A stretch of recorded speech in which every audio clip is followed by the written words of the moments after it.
À toutes et tous, donc moi c'est Guillaume Charrier, donc j'interviens pour l'ARP Normandie. C'est une association sur la région Normandie pour la promotion de l'éco-construction. Donc moi je suis administrateur à titre bénévole et par ailleurs je suis artisan maçonnerie écologique, on va dire, essentiellement avec la terre crue et les fibres végétales. Donc ça s'utilise à la fois dans le bâti ancien et dans le bâti neuf pour l'isolation, les parties porteuses, les enduits et bien d'autres encore. Donc je m'investis dans l'ARP en tant que professionnel et donc aujourd'hui l'idée c'est d'intervenir sur comment habiter autrement et la partie sobriété énergétique. Nous à l'ARP on l'étudie beaucoup avec le sujet des matériaux. Donc je vais essentiellement vous parler des matériaux qu'on a en Normandie et de comment on cherche à les promouvoir. Donc l'ARP c'est une asso qui a été créée en 2007. Alors Pascal me disait 2006, il y a peut-être eu des prémices. En tout cas c'était à l'époque en Basse-Normandie, maintenant c'est sur toute la Normandie. Et l'idée c'est de vraiment se focaliser sur construction, réhabilitation, à la fois sain. Sain ça veut dire aussi pour les personnes qui l'habitent, les personnes qui construisent, et économe en énergie et à faible impact sur l'environnement. Donc ça regroupe un peu plus de 300 adhérents qui sont des particuliers qui souvent viennent vers l'ARP pour du conseil sur leurs projets, des professionnels, d'autres assos, des collectivités. Donc on est vraiment une sorte de tête de réseau sur la région pour le sujet éco-construction. Il y a un conseil d'administration, un bureau et donc 3 salariés. Nathalie Lemarchand, qui est arrivée récemment, qui va assurer la direction de l'association. Grégory Boulin et François Vézo qui travaillent sur les actions dont je vais vous parler. Et donc l'asso elle est financée essentiellement par la région Normandie, l'ADEME et puis des financeurs qui se focalisent sur des projets plus particuliers comme l'agence de l'eau, l'Adréal, l'Ordre des architectes, le département de la Manche et la fondation Le Galet. Donc ça c'est pour cette année par exemple. Donc les actions de l'ARP, l'idée c'est de se concentrer sur 4 grands points. Faire un observatoire de l'éco-construction, donc je vais vous en reparler, mais c'est voir comment l'éco-construction existe et se développe sur la Normandie. Participer et organiser à des événements, donc tout au long de l'année, il y a des festivals, il y a des formations, des webinaires où on participe, essentiellement les salariés. C'est d'échanger avec la région et les collectivités locales pour essayer de les inciter à développer l'éco-construction dans leurs projets. Et le gros point à l'heure actuelle sur lequel je vais me concentrer, c'est le développement des filières locales de matériaux et l'auto-réhabilitation accompagnée. Donc je vous expliquerai. Alors sur l'observatoire, ça se voit très bien avec un outil que vous pouvez voir sur notre site internet, qui est pas mal utilisé autant par les particuliers que par les pros pour se connaître les uns les autres. C'est une cartographie des professionnels. Donc si dans votre secteur vous cherchez architecte, bureau d'études, artisan qui s'est engagé dans une démarche d'éco-construction, qui met en œuvre certains types de produits ou qui fait de l'auto-réhabilitation accompagnée par exemple, vous pouvez aller voir sur la carte ça se complète au fur et à mesure bien sûr. Là on a déjà je pense un bon réseau, mais on a certainement pas tout le monde, et puis surtout il y a de la place pour plein de nouveaux professionnels, pour celles et ceux qui souhaitent se former. D'ailleurs on a un petit flyer du Greta de Coutances qui fait une formation éco-construction qui est intéressante pour se former à l'utilisation de ces matériaux là. Alors cette année, par exemple, les salariés de l'ARP, ils font une tournée des pros en Normandie pour aller voir certains professionnels qu'on ne connaît pas encore très bien et faire en sorte qu'ils aillent plus loin dans leur pratique. Il y a une cartographie aussi des matériaux locaux. Alors celle-là, elle est moins bien renseignée, elle existe depuis l'année dernière. Et puis aussi, il y a plein de matériaux qui ne sont pas forcément faciles à indiquer. Il peut y avoir des stocks de paille, de terre, mais qui ne sont pas forcément faciles à référencer. Mais vous pouvez aussi consulter cette carte. Donc l'ARP, pour vous informer sur ses actions, elle organise par exemple des webinaires tout au long de l'année que vous pouvez aller suivre sur internet. Par exemple cette année il y en a plusieurs sur les écomatériaux. L'année dernière c'était plus sur le torchis par exemple. Donc c'est des professionnels qui vous parlent de leur pratique et puis vous pouvez échanger avec eux.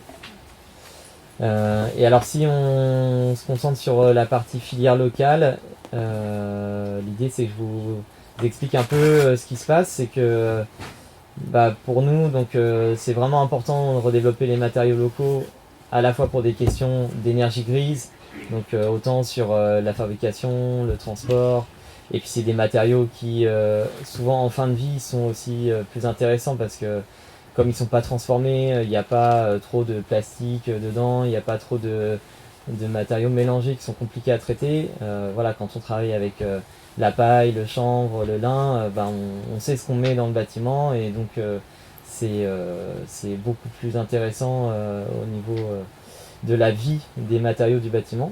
C'est plus intéressant aussi pour l'économie de la région, donc c'est aussi ce qu'on essaie de faire valoir auprès des financeurs.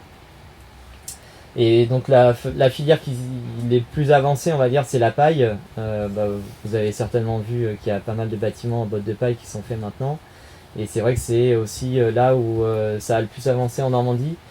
Il y a notamment la communauté de communes du Saint-Gall suisse normande au sud de Caen, vers Bretteville-sur-Lèze, qui a été motrice depuis quelques années. Et donc on a mis en place, l'ARP a aidé à mettre en place une structure qui s'appelle Accord Paille Normandie, et qui fait se rencontrer, donc mine de rien, même sur un matériau peu transformé, il y a plusieurs acteurs, les agriculteurs, des gens éventuellement qui prennent les rondes balles et puis qui refont des petites bottes de paille, peut-être bientôt des distributeurs, les maîtres d'ouvrage, ceux qui font les bâtiments, les concepteurs, les constructeurs, pour voir comment on peut avoir des bottes de paille qui sont bien pour le bâtiment, parce que c'est pas simple en fait, il faut avoir une certaine dimension, une certaine densité, et tout ça c'est quand même du boulot en amont. Donc c'est un matériau pas transformé mais qui demande quand même du travail même avant sa pose. Et ça, ça avance. L'ARP aide à ce que ça se concrétise. Donc l'idée après c'est de le faire sur chaque territoire. Donc pour ça, l'ARP elle est là au niveau régional, mais il y aurait de la place pour monter des structures sur chaque territoire. On commence à travailler sur le chanvre avec différents acteurs régionaux, mais qui font du chanvre pour d'autres usages, et nous on utilise dans le bâtiment la chêne-vote, donc c'est une partie de la tige, en fait, du squelette de la plante, et la laine de chanvre, qui est la fibre qui pourrait être du textile mais qui n'a pas forcément la qualité textile pour l'isolation dans le bâtiment. Donc l'ARP commence à faire ce genre de travail d'animation pour que les gens se rendent compte et qu'on l'utilise de plus en plus. Bon, nous on est déjà un certain nombre d'artisans à l'utiliser, mais c'est pas encore forcément significatif à l'échelle du travail qu'il y a en Normandie dans le bâtiment. Et un autre point sur lequel on travaille, qui moi c'est un matériau que j'adore, c'est la terre crue. Donc ça, la terre, beaucoup de bâtiments en Normandie sont construits avec de la terre, que ce soit dans le Cotentin-Bessin, comme vous avez vu, avec des bâtiments en pierre et masse, ou après dans le pays d'Auge, dans le pays de Caux, et dans divers endroits en fait, des bâtiments dans le Mortainais, un peu partout, des bâtiments en colombage. Donc la terre, ça s'utilise sur les murs, pour lier les fibres comme justement le chanvre, le lin, dans les isolants, ça s'utilise dans les enduits. Et donc il y a énormément de potentiel de redévelopper l'utilisation de la terre crue. Il y a souvent des tas de terre qui sont sortis pendant des travaux, et en fait actuellement la filière bâtiment travaux publics, c'est un déchet pour elle, alors que pour nous c'est un énorme potentiel. Et donc l'ARP aide à commencer à faire parler de ça, même si après forcément il faut que ce soit au niveau très local, qu'on ait des stocks, qu'on puisse les utiliser, etc. Euh, donc il y a d'autres filières sont à développer, par exemple le lin.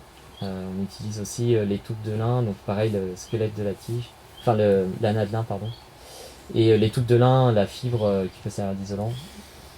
Le bois, alors le bois c'est une filière locale hein, potentiellement, on n'est pas obligé de le faire venir de monoculture à travers le reste de la France.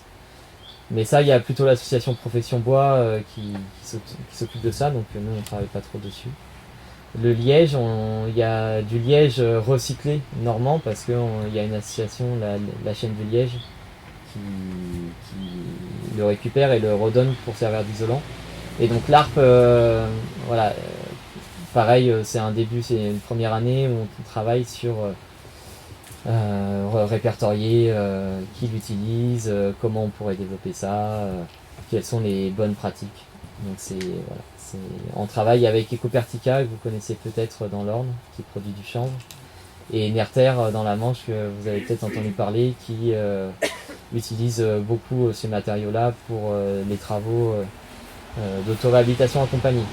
Et justement, un autre point intéressant dans une manière de faire différemment son habitat, à la fois d'un point de vue sobriété sur les matériaux et puis aussi parce qu'on a besoin d'un changement de pratique général, c'est l'auto-réhabilitation accompagnée. Donc l'idée c'est que pour réhabiliter votre logement, eh bien vous n'êtes pas obligé de seulement faire appel à des entreprises et de les payer et qu'elles le fassent, le travail. Vous pouvez aussi participer aux travaux. Et ça, c'est à la fois une question de transmission de savoir-faire. Vous, en tant que propriétaire, ça vous apprend comment on peut réhabiliter le logement. Et ça peut éventuellement baisser le coût des travaux, même si c'est pas automatique. Par un partage de la main-d'œuvre, on peut éventuellement baisser le coût des travaux. Et donc, c'est un moyen de développer l'utilisation des matériaux dont j'ai parlé parce que souvent les matériaux locaux, peu transformés, en fait, ils demandent plus de main d'œuvre. Ça demande beaucoup de temps de poser une botte de paille, de faire du terre-chanvre, etc. Et donc, c'est difficile de payer une entreprise pour le faire, ça peut coûter cher. Par contre, on peut participer aux travaux. C'est des matériaux qui se prêtent bien à une participation sur quelques jours, quelques semaines. On apprend vite à les utiliser. Et donc ça, c'est intéressant de travailler là-dessus. Donc l'ARP anime avec Enerter le RENOAC, le réseau normand d'auto-réhabilitation et compagnie, pour développer ces pratiques-là. Et moi je travaille beaucoup comme ça sur chantier et avec les clients et c'est vraiment intéressant. Et il y a la version, on va dire, participative où on fait venir des bénévoles, c'est-à-dire que c'est pas seulement les propriétaires qui participent, mais c'est aussi des gens qui sont intéressés pour voir chez d'autres et ensuite faire chez eux. Et puis il y a même avec Enerter par exemple, ils ont initié ce système d'échange local où on échange du temps. C'est-à-dire qu'on va travailler chez les autres, puis après on peut faire venir les autres chez soi. Et ça, je trouve que c'est vraiment cohérent. Et donc au-delà des actions de l'ARP, j'avais envie de vous partager un petit peu comment moi je vois les enjeux de habiter autrement, faire autrement. Donc les enjeux c'est former des professionnels parce que en fait on a perdu tout le savoir-faire que les anciens avaient sur les matériaux. Il y a 70 ans de formation à des matériaux modernes qui sont en fait pas adaptés ni au bâti ancien ni à nos problématiques d'énergie ou d'habitat durable. Et donc ça, il faut former. Développer les filières locales, comme j'ai dit, mais garder les principes de circuit court, des prix abordables, des produits peu ou pas transformés, parce que ça va très vite d'avoir des industriels qui disent « Ah bah je vais vous faire un truc moitié botte de paille, moitié laine de verre ». Ça peut arriver vite et l'idée c'est vraiment, il faut garder cet esprit. Continuer à collecter des retours d'expérience pour montrer que ça fonctionne. Militer pour changer la réglementation, parce que là il y a une nouvelle réglementation du bâtiment qui va arriver pour le bâtiment neuf et qui va demander des calculs très complexes sur chaque matériau qui sont pas faciles à faire pour des matériaux pas industriels, donc pour nous c'est compliqué. Les aides financières aussi, elles sont pas forcément adaptées à ce que nous on utilise. Et puis il faut aussi toujours garder à l'esprit, enfin moi ce que je trouve intéressant c'est questionner la pertinence des projets, c'est-à-dire qu'un bâtiment avec des écomatériaux n'est pas forcément écologique, parce que s'il utilise beaucoup de terres arables, ou si s'il n'est pas vraiment pertinent, on aurait pu réemployer des bâtiments existants, ou si il n'est pas correctement conçu, etc. Voilà, l'éco-construction c'est pas seulement des matériaux, c'est toutes les questions un peu permaculture qui existent aussi dans le bâtiment. Donc il y a tous ces points-là. Et puis moi en tant qu'artisan, je vous partage un peu mes réflexions, puis c'est pour échanger aussi après.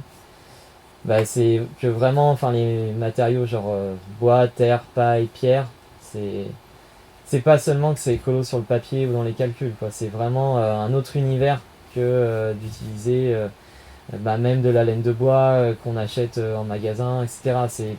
Ça veut dire prendre le temps d'aller les chercher, connaître les producteurs locaux, etc. Ça veut dire toucher des matériaux qui ont toujours été travaillés par l'homme. Il y a vraiment un ressenti qui est intéressant à l'utilisation. Et puis après, dans le bâtiment, pour les habitants et les usagers, c'est vraiment plus sain et c'est plus agréable à regarder. C'est en fin de vie, enfin c'est complètement autre chose, parce que réemployer des matériaux anciens, c'est très facile, alors que même une plaque de fer Marcel, mine de rien, pour la réemployer, il faut qu'elle passe par un processus de recyclage, etc. C'est pas pareil. Il y a les questions des machines sur chantier, c'est que matériaux locaux, on n'a pas forcément besoin de machines, et donc les chantiers ils peuvent accueillir des enfants, des bénévoles, il y a moins de danger, il y a moins de bruit, on peut se parler, on peut chanter. Enfin, il y a tout un univers avec ça. Le participatif, qui est important, parce que c'est des matériaux qui prennent du temps à être mis en œuvre. Donc, mais on recrée du lien. Ouais. Ah oui. Et donc après on peut questionner aussi la question de la performance énergétique, parce que ok, il faut réduire les consommations, mais il faut aussi questionner les surfaces chauffées.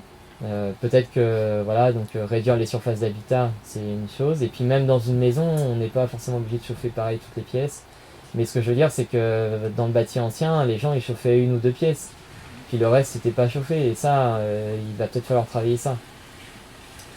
Et puis aussi quand on cherche à faire des bâtiments très performants au niveau isolation, étanchéité à l'air, etc., en fait on peut se créer d'autres problématiques.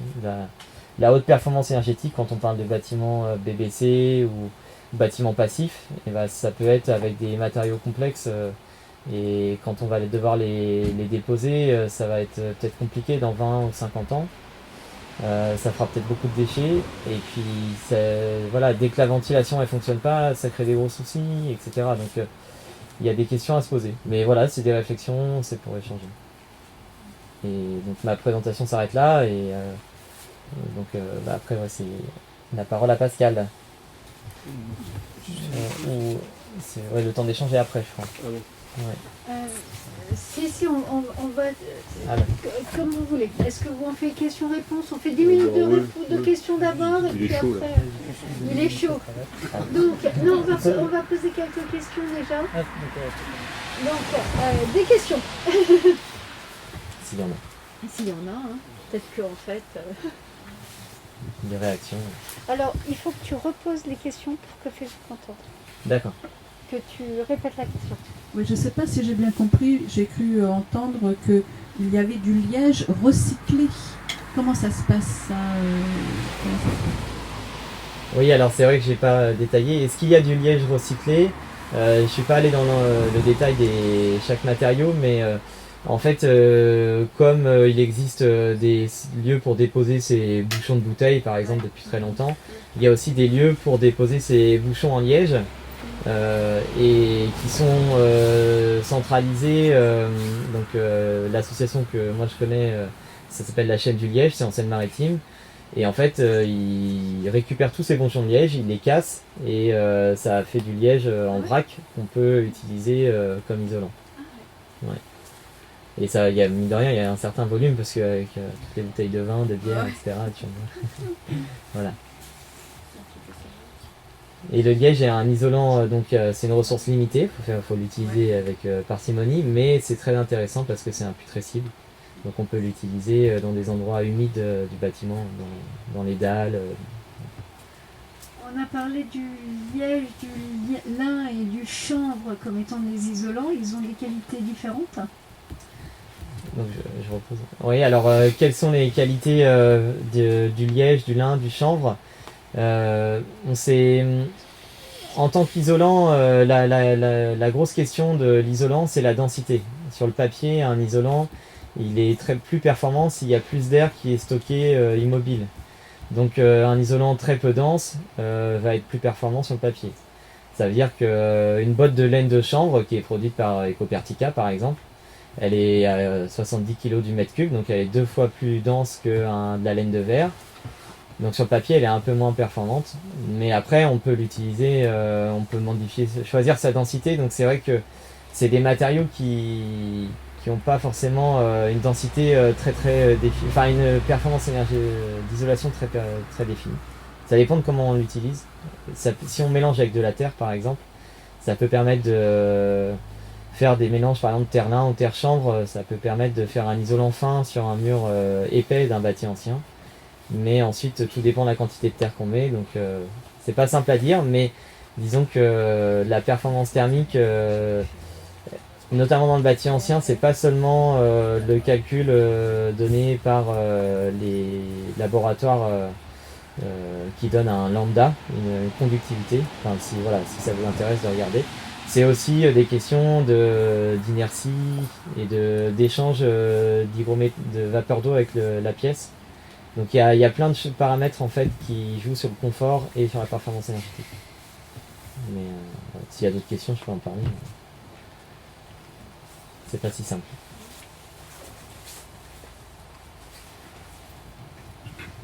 Et aujourd'hui, où est-ce qu'on peut se tourner pour se former à l'éco-construction?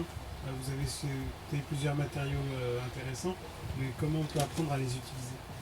Alors comment on peut se tourner vers l'éco-construction? Donc en tant que particulier, on va dire, ou ouais. Et ben c'est vrai que ça demande du travail, on va dire. C'est comme apprendre à faire son potager ou quoi. Au départ, il faut se renseigner. Donc c'est vrai que c'est pas encore très facile de trouver toutes les informations. Bon, il y a quand même de plus en plus de contenu. Enfin, on n'est pas comme 20 ans en arrière. Maintenant, c'est beaucoup plus facile d'en trouver, à la fois parce qu'il y a eu beaucoup de retours d'expérience et puis il y a Internet.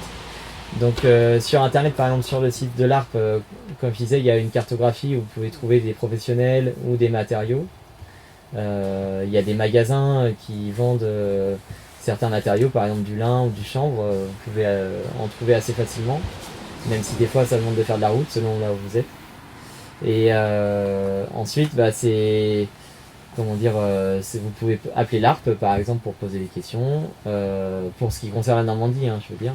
Mais il y a des associations équivalentes dans d'autres régions. Et puis c'est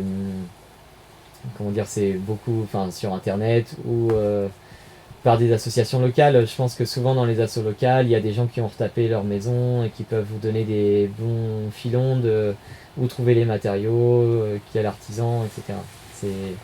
Mais c'est vrai que c'est plus de la recherche, il faut prendre un temps de recherche. Oui, moi j'avais une question sur les matériaux parce que nous avons un projet assez concret d'habitat participatif au bord de mer. Donc est-ce qu'il y a des matériaux qui sont à proscrire ou pas, par exemple entre le chanvre, la paille, le bois? Est-ce qu'il y en a un des trois, enfin je pense à ces trois-là, il y en a peut-être d'autres, mais en fait qui fonctionnera moins bien au bord de mer. Parce que les embruns, l'air salé, le sable, forcément ça transporte. Voilà. Alors oui, pour un projet en bord de mer, est-ce qu'il y a des matériaux meilleurs que d'autres? Pour l'isolant, en tout cas, l'isolant il n'est jamais exposé à l'air libre, donc vous pouvez à mon avis utiliser l'isolant que vous voulez. Et moi dans le neuf, je pense que la botte de paille ça reste quand même le meilleur matériau parce qu'on a beaucoup de paille, c'est assez local et puis c'est la botte de paille, elle fait 37 cm d'épaisseur, il y a un super résistance thermique. Ça nous incite à aller vers du passif avec un matériau quand même local, c'est quand même bien. Maintenant, tout dépend du parement, c'est-à-dire comment on protège notre bâtiment. C'est vrai qu'en bord de mer, moi je connais pas bien les problématiques, mais peut-être que, en tout cas, un enduit, nous moi en tant que maçon, je fais beaucoup d'enduits à la terre ou à la chaux, mais c'est pas là que j'en ferai. Ou ça dépend de l'exposition, vous avez peut-être intérêt à faire des débords de toit plus importants, mais ça sera peut-être plus un bardage. Voilà, mais c'est vrai que c'est vraiment le parement. À l'intérieur du mur, on met ce qu'on veut en fait. Moi j'avais une question, tu parlais tout à l'heure de stock de terre locaux. C'est quoi une bonne terre et c'est quoi, parce que je sais qu'il y a tout un processus et que tu peux pas forcément utiliser de la terre tout de suite comme ça parce que tu as envie et le mois d'après tu fais quoi. Est-ce que tu peux décrire un peu genre quel type de terre, dans quelles conditions, comment faudrait que ce soit stocké? Alors ouais, concernant la terre pour le bâtiment, comment la choisir, on va dire, et l'utiliser, c'est pareil, la réponse n'est pas si simple. Et en tout cas, on parle de terre argileuse, c'est-à-dire qu'on parle pas de la terre végétale qui sert aux cultures, mais la terre argileuse, souvent sous la terre végétale, on a de la terre argileuse, surtout dans nos territoires, on n'a pas tellement de roches, ça dépend. Il y a des coins, on a du massif armoricain, mais on a beaucoup de terre argileuse dans notre région. Et en fait, elle va être très différente selon les endroits. Même sur une parcelle, on peut avoir des terres différentes selon les veines, comment le terrain a été retourné, etc. Et donc, en fonction de sa composition, il y a plein de possibilités. C'est-à-dire que quand on a une terre argileuse, on va pouvoir en faire quelque chose. Après, c'est vrai que des fois, ça va être plus compliqué pour un enduit, ou ça va être plus compliqué pour un mur porteur, mais après, il y a des moyens de l'identifier. Vous pouvez trouver je sais notamment que sur YouTube, il y a une vidéo avec un artisan de la terre historique de Aster, Luc Van Nieuwys, qui est très pédagogique pour faire quelques essais qui permettent de savoir un peu la composition de sa terre en termes d'argile, de sable, de limon. Mais c'est seulement quand vous avez un peu une idée de ça, même s'il n'y a pas besoin de le faire de manière très précise. Il faut savoir un petit peu reconnaître si elle est très argileuse ou pas, très limoneuse ou pas, etc. Que vous pourrez dire, c'est pour faire un enduit, j'ai besoin de rajouter plus ou moins de sable. Pour faire une isolation en terre paille ou terre lin, terre chanvre, j'ai besoin de beaucoup de terre ou pas. Mais après, c'est une question d'essai, c'est-à-dire que vous pouvez faire des essais. Ça prend un peu de temps parce qu'il faut attendre que ça sèche, mais c'est un bon moyen de trouver comment utiliser votre terre et il y aura forcément un moyen d'utiliser, que ce soit pour faire un type de colombage torchis ou pour faire un isolant, pour faire un enduit. Ouais. Mais du coup, nous on a de la terre ici qui fonctionne, si on a un projet cet hiver, il faudrait la stocker maintenant, il faudrait qu'elle se sèche, il faudrait qu'elle soit en tas. Comment tu prépares cette terre-là? Ouais, les questions de la préparation de la terre avant l'utilisation. En fait, un tas de terre argileuse, ça se conserve bien parce que il y a quelques plantes qui vont pousser dessus, mais pas grand-chose, vu que il n'y a pas de végétal, ou très peu. Donc le terre, il se conserve bien. Après, en fonction de l'utilisation, c'est vrai que c'est pas pareil parce que des fois, on a envie d'avoir, pour un enduit, par exemple, on veut pas la terre trop liquide. Donc il faut une terre qui puisse s'utiliser, on va dire, telle quelle, c'est-à-dire qu'on l'humidifie, on met du sable, du lin par exemple, et puis ça marche. Alors que pour en fait, il y a deux gros usages, c'est soit on veut une terre plastique, soit on veut une terre liquide, parce que quand on veut faire un isolant terre lin ou terre paille, on va prendre une terre très liquide, on va la mettre sur la fibre végétale, et là en fait il suffit juste de mettre sa terre à tremper dans beaucoup d'eau et puis de la diluer, et puis même s'il y a des cailloux, ils tombent au fond. Alors que si on veut une terre plastique, c'est vrai que ça peut être plus compliqué parce qu'on a les cailloux, il faut tamiser. Donc ça dépend de ce que vous voulez faire, mais peut-être que vous allez devoir passer par une étape de tamisage. Et ça, pour tamiser dans des bonnes conditions, il vaut mieux qu'elle soit plutôt sèche. Donc dans ce cas-là, vous avez plutôt intérêt à la bâcher. Mais voilà. Vous pouvez aussi l'humidifier beaucoup, tamiser en ce qu'on appelle en voie humide, c'est-à-dire laisser les cailloux tomber au fond ou faire passer la terre liquide et garder les cailloux sur un tamis et la faire sécher après avec du temps, si vous avez le temps. Voilà. de durée de vie de ces constructions. Je pense à tous ces planchers dans les vieilles maisons en terre battue qu'on a descendues quand on rénovait il y a longtemps, parce que les poutres se cintraient. Enfin, est-ce que la durée de vie est... Enfin, est-ce qu'on peut l'estimer? Est-ce qu'elle est... Ben justement, ouais. Alors la question de la durée de vie des matériaux comme ça et des pratiques, bon, le sujet numéro 1 du bâtiment, c'est se protéger des infiltrations d'eau. Donc un bâtiment, il tient toujours bien si la toiture elle est en bon état, les gouttières elles fuient pas. Et c'est vrai que souvent les vieux planchers qui sont voûtés ou des choses comme ça, c'est parce qu'à un moment il y a eu des infiltrations d'eau dans les toitures et que le plancher il a pris l'eau, ou que la gouttière elle a fui sur une façade. Ça va très vite quoi, de dégrader un bâtiment avec l'eau. Mais si vous protégez de l'eau, donc c'est-à-dire on a souvent dit bon chapeau, bonne botte quoi. Donc c'est un toit en bon état. Les gouttières, bon c'est quelque chose de moderne mais c'est bien pratique. Et puis ça permet de mettre l'eau dans un bac de récupération. Et puis c'est se protéger au niveau du sol avec un enduit, enfin pas laisser son mur exposé à la pluie. Mais à part ça, après, si c'est correctement mis en œuvre, on a énormément encore de vieux bâtiments de même 400-500 ans qui sont là et qui sont en bon état. Et bien sûr, il y a des erreurs à la mise en œuvre. Il y a des bâtiments, même avec des bons matériaux, on peut faire un mauvais bâtiment parce qu'on l'a mal fait. Mais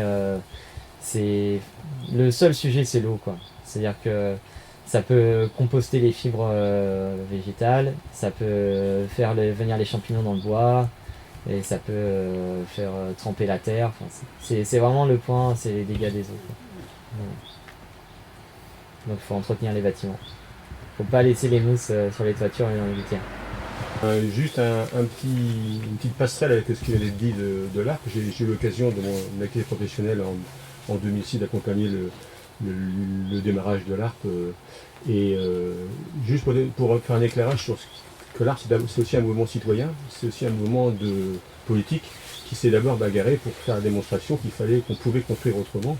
Et ça a été chaud, ça a été difficile. Il a fallu se coltiner les organisations professionnelles qui prenaient les gens de l'ARP pour des charlatans, des apprentis sorciers. Ça a été une bagarre de plusieurs années et je suis assez content du coup qu'aujourd'hui, 15 ans après, c'est pas toujours le cas en France, hein. L'innovation c'est pas ça qui est vraiment majeur dans notre pays.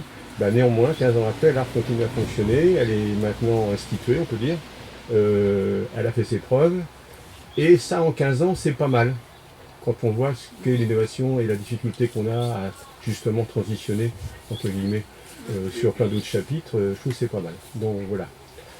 Alors, pour faire la suite, l'habitat participatif, ça va être un petit pas de côté quand même par rapport à ce que vous avez fréquenté comme thématique depuis quelques temps et celle que vous allez vous coltiner dans les semaines qui viennent, dans les jours qui viennent. On n'est pas exactement sur la question de la transition énergétique, ou tout du moins on est sur la question de la transition sociétale, je dirais, pour faire un peu frimeur. C'est sans doute, ça a autant à voir avec la transition sociale, si le terme a du sens, qu'avec la transition écologique. Pourquoi? Parce que l'habitat participatif, c'est d'abord une volonté de changer les rapports de proximité avec ses voisins. C'est-à-dire imaginer différemment la vie au quotidien avec ceux qu'on côtoie le plus, a priori ceux qu'on croise tous les jours, qui sont nos voisins, ceux qui habitent, quand on habite évidemment à côté des voisins. C'est ça l'enjeu principal de l'habitat participatif. Et du coup, c'est d'abord un projet de société, c'est-à-dire un projet que moi j'appelle un art de vivre à inventer, qu'on construit dans ce genre de projet. Alors, faut appuyer sur quoi? Là. Alors, ça c'est un PowerPoint qu'on présente aux élus, donc on part toujours très fort, parce que les élus, il faut les rassurer. Donc on part sur la loi, parce qu'en France, tout est légiféré. Même l'habitat participatif, ça a été le cas en 2014, où vous voyez une définition. Je vous la lis pas, vous la lisez. Qui en gros reprend ce que je viens de dire, à partir de deux intentions. Les gens qui veulent monter un projet d'habitat participatif, ils ont envie de vivre différemment donc avec ce qui sera demain leurs voisins, donc ils s'organisent collectivement. C'est-à-dire que c'est eux qui vont depuis le début jusqu'à la fin, être les promoteurs du projet. Et ça, c'est quelque chose d'assez nouveau. Ça rejoint un peu le propos que je tenais tout à l'heure sur l'ARP. Il faut se bagarrer pour faire valoir cette idée-là auprès, en général, de l'ensemble des institutions, que ce soit les collectivités, les bailleurs sociaux et encore plus les promoteurs immobiliers. Donc il y a un premier combat à mener, en général, qui est de plus en plus facile à mener au fil des ans, mais néanmoins qui est difficile, c'est de dire, oui, nous, futurs usagers, on a une capacité collective à produire une réponse pour nous-mêmes. Bon, une fois qu'on a dit ça, on est au début de la discussion, et la suite, c'est de dire, eh ben, en plus, on va sans doute croiser, puisqu'on est là sur une marche pour la transition écologique, on va sans doute croiser cette intention d'une nouvelle façon de vivre, avec aussi une intention qui rejoint le propos de l'art, c'est-à-dire on va essayer de construire différemment. Donc c'est à peu près les deux piliers qui peuvent définir en gros l'habitat participatif. Tous les projets en France d'habitat participatif, il y en a maintenant à peu près 500, fonctionnent sur cette base-là. Des gens s'auto-organisent, plus ou moins accompagnés, mais néanmoins c'est eux qui prennent la décision d'un ensemble d'éléments qu'on va pouvoir après détailler. Et le plus souvent, ce sont des projets qui ont des vocations fortes au niveau écolo. Alors, un lieu de vie plus qu'un logement, c'est surtout un projet de vie plus qu'un logement.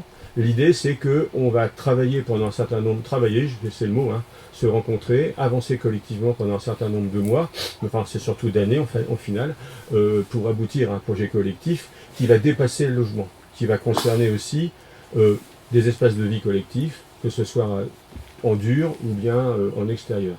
Et aussi des services qu'on sera amené à se rendre les uns les autres, et une solidarité horizontale qu'on peut retrouver d'ailleurs assez facilement, assez naturellement dans la vie de tous les jours, mais là, elle est souhaitée, elle est voulue. Donc il y a beaucoup d'intentions initiales autour de comment on va se fier des coups de main. Des petits, des moyens et grands. Ça dépendra des circonstances. Donc, le premier élément, c'est ça, c'est comment des gens s'autorisent à penser qu'ils vont pouvoir vivre différemment, collectivement. Ça vient de loin, pas trop d'ailleurs dans l'histoire, enfin un peu quand même. Donc vous voyez, les maisons Castor, mai 68, les premiers projets. Après il y a eu un gros trou pendant 30 ans, on s'est pris la crise libérale dans la tête, donc ça n'a pas favorisé ce genre de choses. Et puis maintenant, depuis une dizaine d'années, il y a un vrai renouveau de ce genre d'initiative, depuis 2005 à peu près. J'étais à la rencontre nationale de Lyon il y a un mois, il y avait 1000 personnes, il y a à peu près, donc je vous dis 500 projets, ce qui est ridicule par rapport à ce qu'est la construction en France, mais qui est toujours symbolique, c'est un peu comme le commerce équitable, vous savez, c'est 0,001% du commerce, mais après ce qu'il impacte au final nos cultures et nos représentations. Là c'est la même chose. Il y a très peu de projets, mais qui en fait influencent au final indirectement un certain nombre d'institutions quelquefois, comme les bailleurs sociaux. En France, vous connaissez l'importance du logement social, il est en train de bouger autour de ces initiatives-là. Donc, on s'entend sur ce qu'on va habiter collectivement, on s'entend sur qu'est-ce qu'on va créer comme lieu de rencontre. Là, vous voyez, on cite l'abri, chambre d'amis, potager, atelier. On s'entend sur un règlement intérieur, en gros, une charte, comment on va éviter de se taper sur la tête trop souvent, et pour éviter de se taper sur la tête trop souvent, comment on va essayer de créer les conditions, par exemple, d'une forme de décision qui passera moins par le vote que par le consentement. Et ça, c'est intéressant. C'est pratiqué maintenant dans tous ces projets-là. Et ça déborde et ça percute ce qu'on a l'habitude de faire, c'est-à-dire on vote et donc on crée une minorité. Quand on crée une minorité, on crée un souci. Et du coup, le consentement, c'est chiant parce que c'est long, c'est fastidieux. Ça aboutit pas obligatoirement au bout de la première réunion, mais au final, il y a un truc qui est trouvé, il y a un pis-aller, il y a des gens qui se lassent, et néanmoins, la décision est prise par tout le monde, plus ou moins. Et ça, c'est intéressant dans ce genre de projet. Alors là, qu'est-ce qu'ils disent? La créer du lien social, connaître ses voisins, habiter, bon, on a dit tout ça déjà. Baisser les charges de construction, c'est pas vraiment vrai. Ce qui baisse, c'est qu'on est autopromoteur, c'est-à-dire qu'on va rechercher des familles qui vont être intéressées, donc on ne passe pas par le biais d'un promoteur immobilier qui prend quand même 10% en gros du coût d'une maison, donc là on fait des gains. Mais vu qu'on est exigeant d'un point de vue écolo, bon, et tout à l'heure, Guillaume disait avec justesse que c'est pas, les gains ne sont pas à cet endroit-là. Initialement, il n'y a pas de gain. Par contre, il y a des gains quand on construit écolo, c'est sur la durée. Mais ça, on en parlera un petit peu après. Participer collectivement à la ville de la cité, ça c'est vrai. C'est vrai, moi j'ai monté le premier projet avec Christian Delabille d'ailleurs, qu'on vous avez honoré, je crois. Dans la marche. N'est-ce pas? Dans la marche, oui, dans la marche. Voilà. Tout à fait. La grande marche est aussi en hommage à Christian Delabille, qui a fait énormément, qui a créé Biomasse Normandie, qui était à la CAPAC et qui est un des éco-bâtisseurs dont on parle aujourd'hui. Donc Christian Delabille qui est avec nous tous les jours. Donc avec Christian et puis Hélène, ma femme, et puis quelques autres, en 2006, on a réfléchi le premier projet normand. Depuis donc maintenant, on a inauguré nos logements en 2011-2012, ça fait 10 ans maintenant qu'on fonctionne à Louvigny. On s'aperçoit de l'impact qu'on a sur la ville, parce qu'en fait, les gens qui se réunissent autour de ces projets, Catherine ne va pas me contrarier, à cet endroit-là, sont des gens qui sont déjà citoyens, entre guillemets, c'est-à-dire qui ont une vision de la société et qui ont peut-être une habitude de l'engagement. Et du coup, ça participe d'une dynamisation certaine, au moins du quartier, si ce n'est de la ville, quand c'est des petites villes comme la nôtre à côté de Caen. Alors, à quoi que ça sert? Pourquoi les gens se réunissent? On s'aperçoit petit à petit que la première génération en 2005, c'était la mienne, on était des sortes de bobos écolos, en gros, pour faire court. Ça se développe au-delà, et ça c'est vachement intéressant. Les projets que j'accompagne maintenant, ça va concerner des gens qui réfléchissent beaucoup à éviter d'être seuls, et ça va concerner aussi, je ne sais pas si c'est indiqué là, mais ça va l'être juste après, ça concerne aussi des gens qui réfléchissent leur vieillissement différemment. Et de plus en plus, on a des projets qui sont dits intergénérationnels et qui permettent à des personnes âgées de réfléchir autrement, si ce n'est leur fin de vie, leur dernière étape de vie, au moins les périodes, parce que le vieillissement, c'est maintenant 2 ou 3 périodes de vie. 65, 75, 85, on n'est pas du tout dans la même configuration. Donc ces projets vont permettre de plus en plus, à Lyon on a remarqué ça, il y a beaucoup de projets qui sont maintenant portés par des personnes âgées, ou dites âgées, 65, 70, 75 ans, parce que là, elles réfléchissent ensemble à des façons de vivre autrement ces périodes un peu particulières, entre autres en luttant contre l'isolement, par le fait de ces formes mutualisées de fonctionnement. Et ça, c'est intéressant. Et du coup, à cet endroit-là, on commence à rejoindre des politiques publiques qui sont en train de se mettre en place. Alors, mixité sociale, faut se calmer, c'est pas encore gagné. Ça sera gagné quand, entre autres, les bailleurs sociaux, dont on parlera un petit peu tout à l'heure, sont plus souvent présents et qui permettront donc que les gens qui s'investissent dans ces projets ne soient pas que des propriétaires, mais aussi des locataires. Alors, on n'en est qu'au début.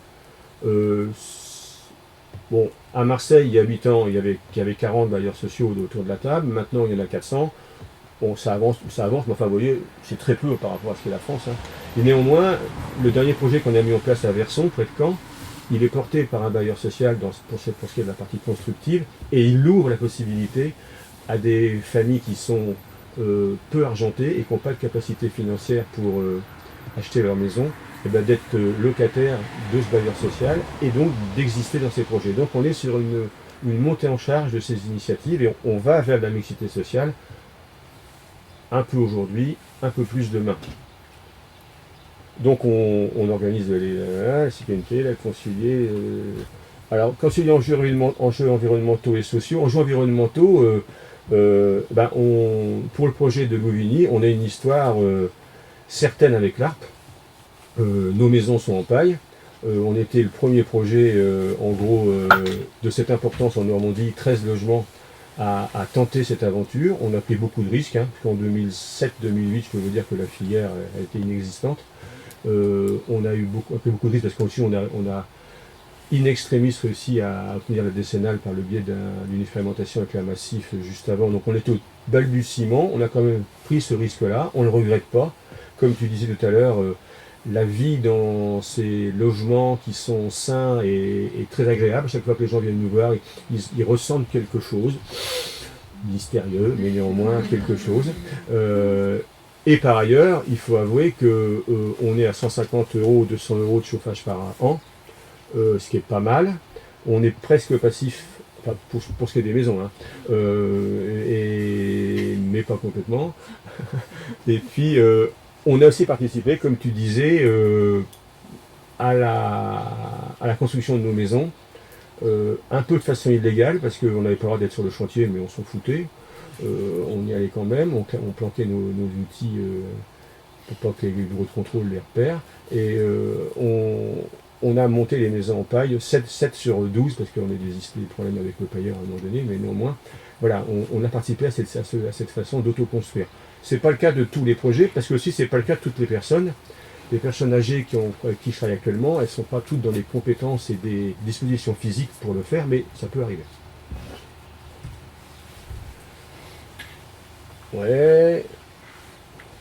Alors là, quand on parle aux élus, on leur parle de revitaliser les centres anciens, les territoires ruraux.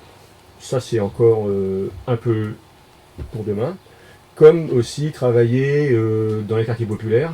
C'est pas encore gagné. Va falloir quand même qu'on séduise beaucoup les décideurs politiques pour arriver à organiser ce genre de démarche dans les quartiers populaires.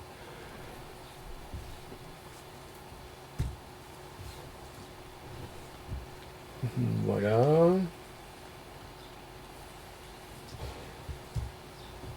Eh bien, dites donc. Ce qui est intéressant dans ces projets, il y a 4 choses dont on peut dire qu'elles sont nécessaires. C'est un groupe qui se constitue, et ça c'est l'aventure humaine dans toute sa splendeur. Comment un groupe se constitue? Il n'y a pas de solution miracle, c'est l'alchimie. Qui prend pas, des gens qui sortent, qui disent ah non, je vais pas me taper ce mec-là tous les jours, non, je m'en vais. Ou alors, voilà, ça c'est l'aventure, ça c'est ça qui est très intéressant, parce que chaque groupe, du coup, même s'il aboutit à peu près aux mêmes conclusions, a des démarches et des formes qui lui sont propres, et ça débecte un peu les pouvoirs publics, parce qu'ils ont besoin d'être sécurisés. Donc quand on rencontre des collectivités et qu'on leur parle comme ça les refroidit un peu, mais c'est la réalité. Ces projets-là, ce sont d'abord des projets de gens qui se rencontrent, et donc il faut accepter que la rencontre prenne du temps. Donc ces projets prennent un peu de temps, entre autres pour cette raison-là. La deuxième clé de réussite, c'est qu'il faut séduire, argumenter auprès d'une collectivité pour qu'ils nous réservent du foncier. Parce qu'on ne peut pas lutter contre les promoteurs immobiliers qui mettent 500 000 sur la table tout de suite pour obtenir un lot ou bien un foncier. Donc il y a un boulot à faire politique, de conviction auprès des collectivités, et tous les projets qui sont montés, en gros, enfin la majorité, c'est des projets qui sont concertés avec une collectivité, une ville, une interco. Il y a 2 autres éléments qui sont intéressants à citer. On va pas citer sur tout ça. Voilà. Donc la mobilisation des gens, celle de l'accès au foncier, l'accompagnement professionnel maintenant devient presque c'est pas une nécessité, mais c'est souvent intéressant. Moi je vois bien la différence qu'il y a entre le projet que nous on a monté en tant que citoyen, et on s'est pris toutes les portes, on a fait beaucoup de conneries, et on a beaucoup galéré pour convaincre assurance, banque, j'en passe, c'est des meilleurs. Maintenant on a la possibilité d'être accompagné par des gens qui ont expérimenté, et donc du coup qui permettent d'éviter un certain nombre de problématiques. Donc c'est vrai que l'accompagnement est intéressant. De fait, moi maintenant je vois bien que je suis passé dans cette dimension-là, je vois bien le temps qu'on peut faire gagner aux gens sur ce mode-là. Et puis on disait tout à l'heure, la mobilisation des partenaires, c'est la collectivité et je l'ai dit aussi, le bailleur social. C'est à peu près les 2 acteurs qui sont mobilisables sur ces projets-là. Les archis aussi, et on travaille avec les archis de l'Arc, nous. parce que, entre autres, les deux d'entre eux ont une expérience pratique qu'ils ont pu et travailler avec nous aux éco-bâtisseurs à Louvigny. Donc on travaille avec ces archis-là qui sont, pour qui c'est un pas de côté qui est intéressant, ça les oblige un petit peu, ils ont du savoir, mais ils n'ont pas tout le savoir. Et ça c'est difficile pour un archi d'entendre ça. Donc ceux qui ont travaillé, ils acceptent de mettre en discussion les propositions qu'ils font. Et le plan masse, on travaille véritablement à partir de ce va-et-vient entre le plan masse, c'est-à-dire la façon d'organiser sur le foncier l'implantation des logements et puis des espaces collectifs. Ça, c'est un temps important dans les projets où là, il faut qu'on ait des archis qui soient cohérents par rapport à ça. Ça, c'est l'ensemble des projets en France.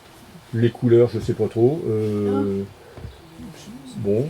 C'est en fonction de l'avancement. C'est en fonction de l'avancement. Hein. Mais on n'a fait pas beaucoup de temps. Après, c'est quelques images de projets qui ont vu le jour.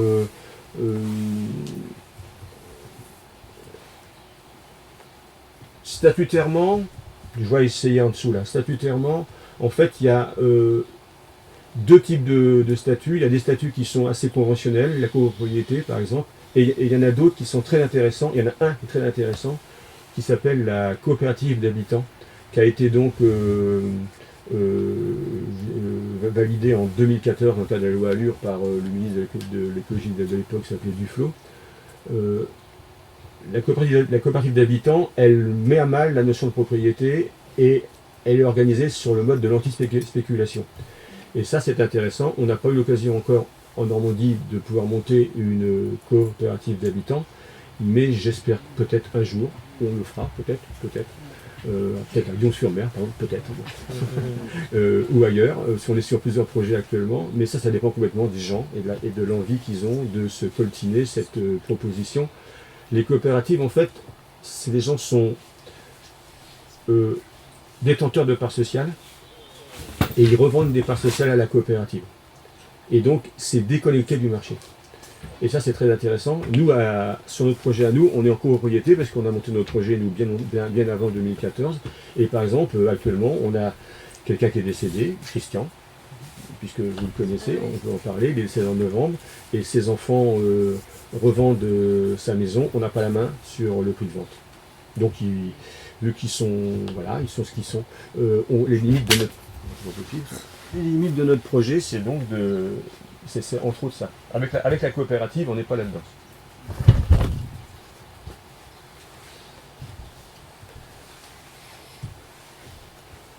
Les Baba Yaga, c'est le premier projet qui s'est monté à Montreuil, qui est assez connu. C'est un projet de femmes qui a été exemplaire parce que c'est assez radical. C'est que des femmes qui ont décidé de vivre ensemble. Mais c'est surtout les Baba Yaga, c'est elles qui ont ouvert la voie de ce que j'ai évoqué tout à l'heure sur la question du vieillissement. Ça a été les premières femmes qui ont dit on veut vieillir autrement. Et donc, elles ont apporté quelque chose de ce point de vue-là, et on a utilisé après leur expérience pour la développer, et permettre à quelques hommes quand même aussi de vivre cette aventure. Merde. Le village vertical, c'est la première coopérative d'habitants qui a été montée, près de Lyon, parce qu'il y a des régions qui sont beaucoup plus propices que d'autres à l'innovation. La Normandie, certes pas, d'ailleurs elle est propice à très peu d'innovation, la Normandie, je peux vous le dire, au bout de 25 ans de boulot là-dedans. Lyon, oui, la Bretagne, ils sont toujours devant, le Nord. Donc là, c'est la première coopérative qui a été montée en 2013. Et donc, je vous dis, on attend avec impatience la coopérative d'habitants qu'on pourrait organiser en Normandie. En Normandie, il y a peu de projets. Cette carte, elle est significative. Il y a peu de projets parce qu'en fait, il y a peu de collectivités qui acceptent de jouer le jeu. Donc, c'est le boulot qu'on mène.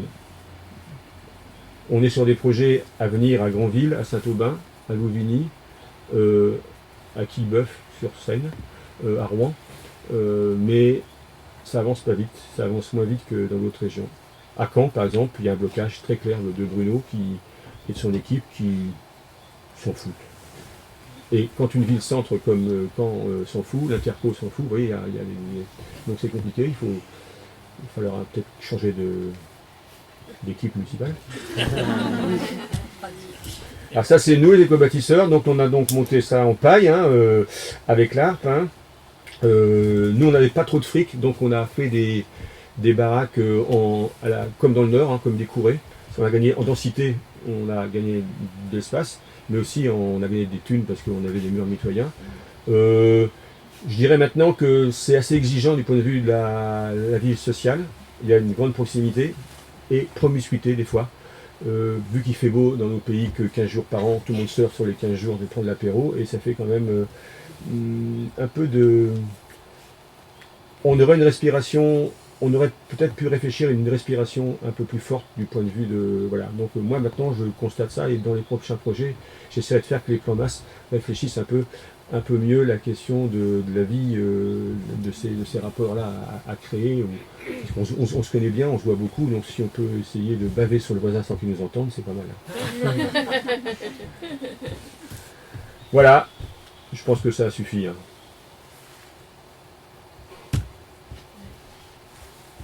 Le réseau national. Notre petit réseau à nous, il est ridicule. Hein. On est en train de se constituer en association. Ça sera le cas le 12 septembre, si vous voulez nous rejoindre, pas de problème. Mais c'est encore une toute petite structure. Maintenant, elle n'existe pas, donc ce sera une petite structure. Et il y a des structures beaucoup plus fortes au niveau régional, mais bon, on n'est pas au point Clarpé. Voilà.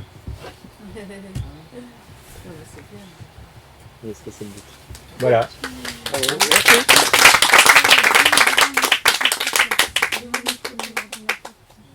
Je propose à Véronique de parler 2 minutes du projet de Lyon-sur-Mer. Donc bonjour à tous et à toutes. C'est vraiment du direct parce que je n'étais pas forcément prévue. Voilà, donc nous, Catherine est là aussi, donc elle complétera, voilà, si j'oublie quelque chose parce que j'ai marché toute la journée. Ce projet, on va le dérouler dans le temps. Donc en fait, déjà on se connaît à la base, on est un trio de 3 filles, amies, avec un comportement citoyen militant déjà, donc on sait ce que c'est que le collectif. Et puis aujourd'hui, donc une 4e nous a rejointes. Voilà, on a commencé à rencontrer la mairie, ça fait 1 an et demi quand même qu'on est sur le projet.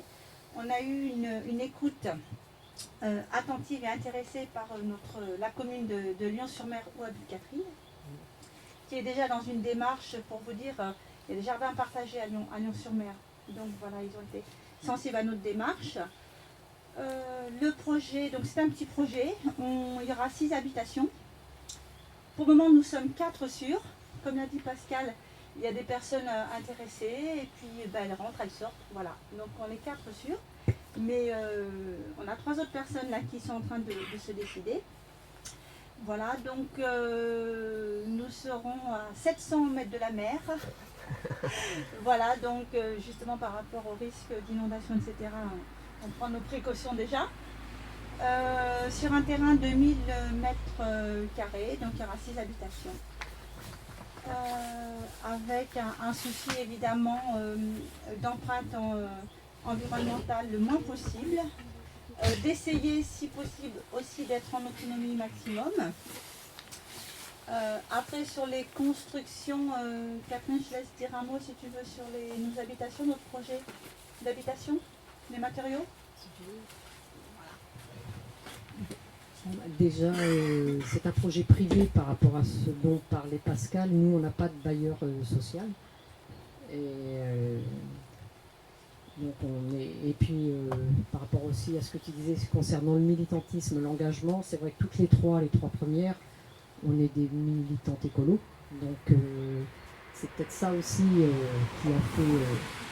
on connaissait les éco-bâtisseurs et puis... on a aussi envie, enfin moi personnellement, j'habite depuis 3 ans dans un appartement et bon, j'ai pas choisi mes voisins et franchement, je préférerais les choisir. Donc c'est aussi une autre motivation. Concernant les constructions, donc ça sera tout bois, structure bois et maximum de matériaux biosourcés. Voilà, mais comme tu disais aussi tout à l'heure, peut-être que au départ on a un tas d'idées sur les matériaux et après peut-être le financement ne suivront pas. Donc on verra sur quelle chose on fera des compromis. parce qu'il faut que les personnes qui rentrent dans le projet, chacun a un budget, donc il faut que ça rentre.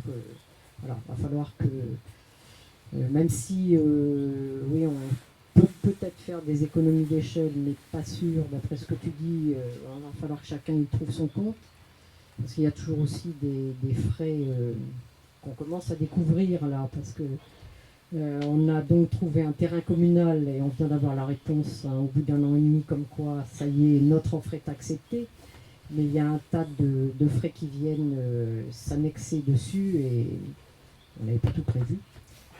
Donc voilà. Donc les constructions, oui, je ne sais pas ce qu'on peut rajouter. Enfin, on a un tas d'idées sur aussi la récupération des eaux, la phytoépuration, Toilettes sèches. Pas tout le monde. pas tout le monde, non. Jardin partagé, enfin bon, voilà, mais peut-être qu'on ne pourra pas tout faire. Voilà. D'ailleurs, ça c'est intéressant parce qu'aux éco-bâtisseurs, il a fallu qu'on tranche entre nos intentions écologiques. On avait à peu près la même liste là, de desiderata que Catherine évoque, et puis la plus petite capacité d'emprunt de la famille, des familles jeunes.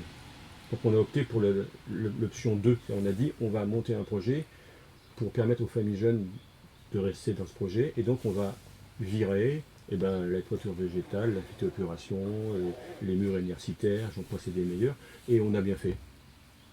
On a des maisons moins écolo, mais on a réussi à faire en sorte que des jeunes couples primo-accédants restent dans le projet et dynamisent sérieusement la vie, puisqu'on a 12 gamins qui ont entre 0 et 12 ans justement, et ça crée, ça fait de l'animation.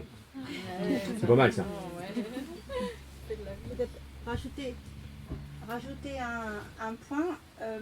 Effectivement, donc il y aura l'avis sur notre habitat participatif, avec l'état d'esprit un peu d'un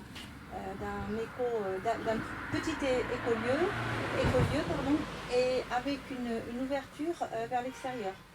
Donc de proposer dans la pièce commune que nous aurons, de proposer des petites activités, des animations, des petites choses comme ça. Voilà, pour vraiment être aussi en échange avec l'extérieur, qui est une ouverture.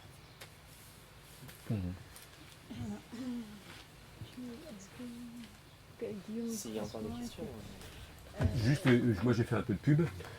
On a donc 10 ans, on fête nos 10 ans cette année aux éco-bâtisseurs, et on va monter un film. On va tenter de monter un film, ça dépendra justement des moyens financiers qu'on va trouver, sur le vivre ensemble, parce que ces projets, ils sont importants parce qu'ils permettent donc une qualité de vie relationnelle, a priori, conceptuellement au moins. Donc on voudrait vérifier, nous, un peu, à travers un certain nombre de témoignages croisés, si ça vaut le coup de s'emmerder, et est-ce qu'on vit différemment dans ces projets que Catherine le fait avec son voisin actuel. Donc je vais vous faire un peu de pub, je vais vous filer des flyers, et puis ça permettra que vous voyez un petit peu, si vous allez sur le site, quelle est notre attention. Il y a très peu de films qui ont été mis en place en France sur cette question-là, qui est une question centrale dans ces projets-là. C'est comment on peut estimer la qualité de vie des gens qui vivent là-dedans. Donc vous allez bénéficier d'un flyer.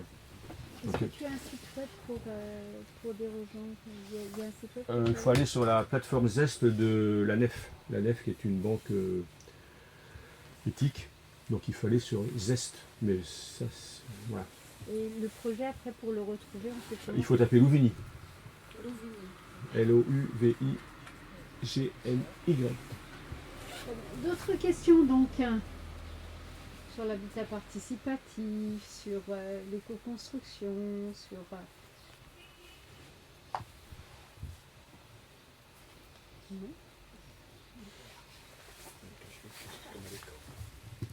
Vous prenez vos décisions, comment est-ce qu'il y a eu des problèmes déjà ou...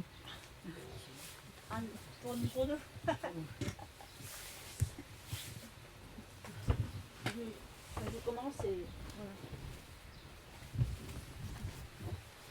Je commence et Catherine complétera, parce que justement on essaye vraiment de faire les choses ensemble. On ne s'est pas encore crêpé chignon pour le moment. Mais effectivement, non, pour le moment non, mais c'est vrai que justement, il n'y a pas très longtemps, nous avons commencé à écrire notre charte, parce que c'est important que nous ayons des règles de fonctionnement, et notamment, même si on n'est pas nombreux et nombreuses, hein, on sera 6, la gestion des petits conflits, avec des règles que nous pratiquons déjà hein, dans le milieu militant. Le respect de l'autre, l'écoute, voilà, toutes ces règles-là, quoi. Mais c'est vrai que nous trois, on pratique ça. La quatrième est aussi dans cet état d'esprit. Les deux autres, on ne sait pas encore, quoi.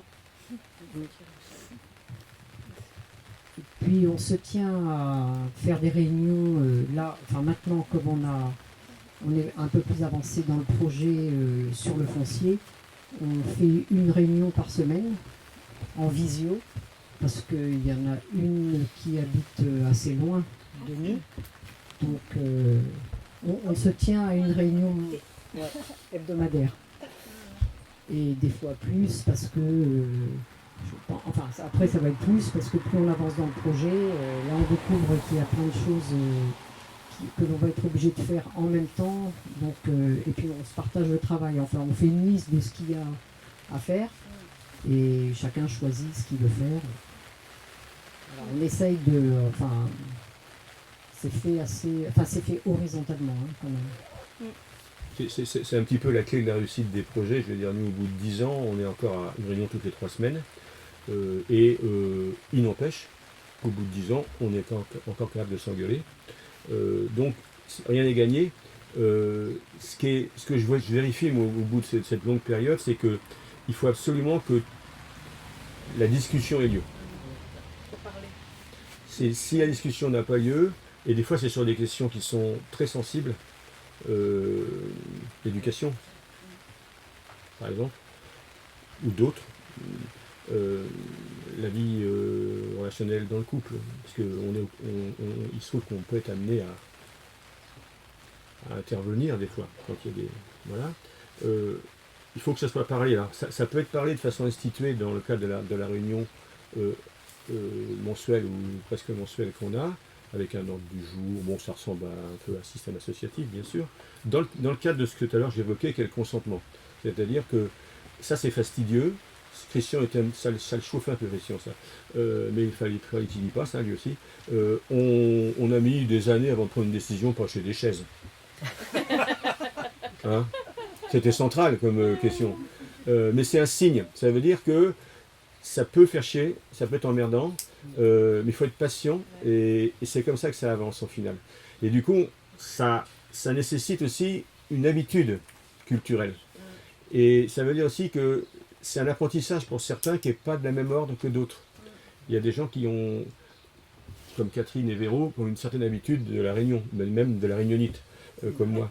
Et du coup, des gens qui n'ont pas cette culture-là, pour eux, c'est un peu plus lourd. Donc il faut aussi qu'on aménage la rencontre pour qu'elle ne dure pas, par exemple. Parce que ça a l'air de rien, mais là, ça fait déjà un bout de temps qu'on vous tient, donc vous êtes habitués, vous. Sinon, vous seriez déjà en train de dormir. Et ce n'est pas le cas de tout le monde. Donc il faut avoir une sensibilité d'adaptation pour que les gens qui arrivent particulièrement, nous on est à 4 départs, 4 arrivées en 10 ans, donc on a des gens nouveaux qui arrivent, on voit le temps qu'ils mettent à s'acculturer sur notre mode de fonctionnement. Il faut aussi que nous on évolue par rapport à ce qu'ils sont. Et ça, c'est une sensibilité, c'est un regard qu'il faut qu'on ait, qui n'est pas facile en fait qui ne s'apprend pas. Ouais.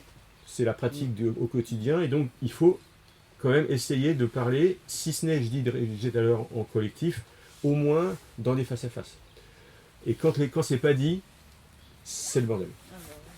Le non-dit est catastrophique. Est-ce qu'on a d'autres questions? Dernière question? Non, peut-être. Oui. Tu veux dire 2 mots sur l'assaut à la fin? Vas-y, viens maintenant parler de l'assaut. Comment ça va, non pas.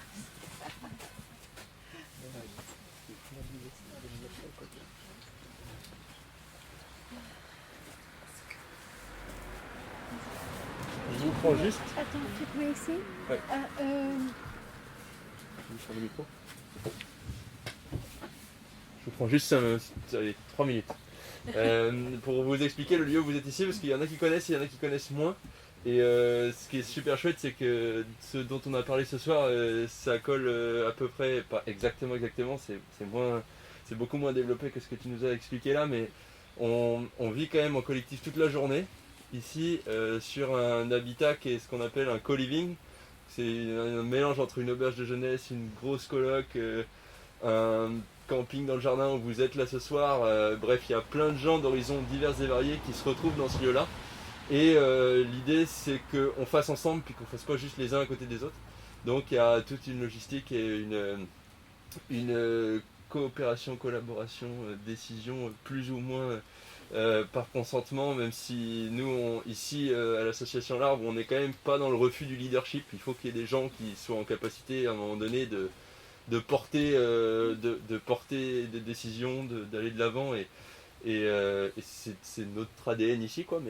Mais en tout cas, sur la partie habitat partagé, il y a quand même quelque chose de cet ordre-là ici, quoi. Donc il y a des repas qui sont partagés tous les midis, tous les soirs, et si vous avez envie de discuter avec des gens du secteur, que vous êtes là pour bosser dans le coin ce jour-là, enfin bref, c'est super facile de s'arrêter et de venir manger avec nous, quoi. Et là il y a une contribution par personne qui est de 5 € et on mange bio et local, quoi. Sinon, on a fait de l'éco-construction et des chantiers participatifs cet hiver pour réhabiliter puis qu'on se sente chez nous dans cet endroit qui initialement est la maison de mes grands-parents il y a longtemps, puis qui a été un gîte et aujourd'hui je pense que c'est le bâti dans lequel je me sens le mieux, quoi, avant même ma maison, quoi. Mais parce que on les a dépiquetés ces murs-là, on la remet toute cette chaux, puis tous ces anas de lin, puis on a été chercher exactement ce que tu disais tout à l'heure, quoi. On a vécu le truc, puis on l'a porté, on l'a appliqué au mur, puis on le vit avec lui là, on a cette espèce de graines de lin qui font des petites moisissures qui nous font chier, puis on les voit évoluer, puis ça sèche pas, puis et ça fait que t'as pas du tout le même rapport à ton bâti et que tu apprends plein de choses et que c'est passionnant et que tu partages beaucoup. Donc ça c'était une joie et on a été accompagné par Pascal Lebas là, qui est formateur en éco-construction et qui fait ce genre de choses mais qui est aussi en lien familial et membre de l'association, donc ça facilite pas mal. Et sinon au-delà de ça, en une minute, on porte ici des projets agricoles et culturels, donc il y a 2 fermes sur le lieu, vous êtes sur une des 2 qui est le Jardin de Demain qui a été créé par moi-même, qui est aujourd'hui depuis 1 mois un GAEC, donc c'est parti dans une aventure collective aussi, avec un développement d'un labo de transformation là, de bocaux de légumes, quoi. Et puis la ferme d'à côté c'est aussi un GAEC avec mes parents, ils ont un salarié et où ils font du lait et des céréales. Et probablement un jour il y aura aussi de la transformation de ce lait et peut-être de ces céréales, mais bref. L'objectif du lieu c'est d'essayer de nourrir les gens du coin le plus intelligemment possible et ça nous fait beaucoup vibrer. Et puis le tiers-lieu L'Arbre, là, l'association, du coup, elle utilise ces lieux-là, et puis le corps de ferme, qu'on a partiellement réhabilité, mais il y a aussi des gros projets, salles de spectacle et bar-café associatif, espace de coworking, donc on n'est qu'au début des chantiers participatifs d'éco-construction. Donc pour nous, c'était super intéressant d'apprendre à mieux connaître les acteurs de ce milieu-là, quoi. Mais du coup, on fait aussi des activités culturelles, donc hier, il y avait un grand ciné plein air avec un écran 15x8 là dans la prairie où il y avait 100 personnes. Il y a 2 semaines on avait 70 personnes à une représentation théâtrale, là, il y avait une troupe dans le corps de ferme. Mardi on a fait une simple guinguette parce que tous les mardis il y a en gros tu peux venir boire un coup et en même temps que la vente de mes légumes là, à la ferme de 16h à 19h et donc la guinguette est ouverte jusqu'à 20h et il y avait un concert de jazz en même temps et on a fait des pizzas au feu de bois avec un four qui a aussi été fait en éco-construction par notre boulanger là, qui vient vendre du pain en même temps que moi et mes légumes le mardi. Et on était 100 personnes, ça commence à prendre, puis il y a un public qui est super diversifié, puis vous êtes encore une autre branche de cette diversification du public et ça me fait chaud au cœur de vous avoir aujourd'hui ici. Et hier là il y avait la moitié du public, c'était des paysans conventionnels. Qui pour certains se posent des questions, pour d'autres pas du tout, mais ils sont arrivés dans ce lieu-là, puis forcément ils sont partis avec quelque chose, quoi. Et cette force d'arriver à essayer de toucher des publics divers et variés, je pense que ça va continuer à nous tenir Et bref, le mois de juillet et août c'est intense, mais c'est aussi là qu'on arrive à toucher le maximum de personnes et que ça essaime quoi. Donc merci de votre présence ici, puis c'est un plaisir de vous accueillir. Merci. Merci. Bravo.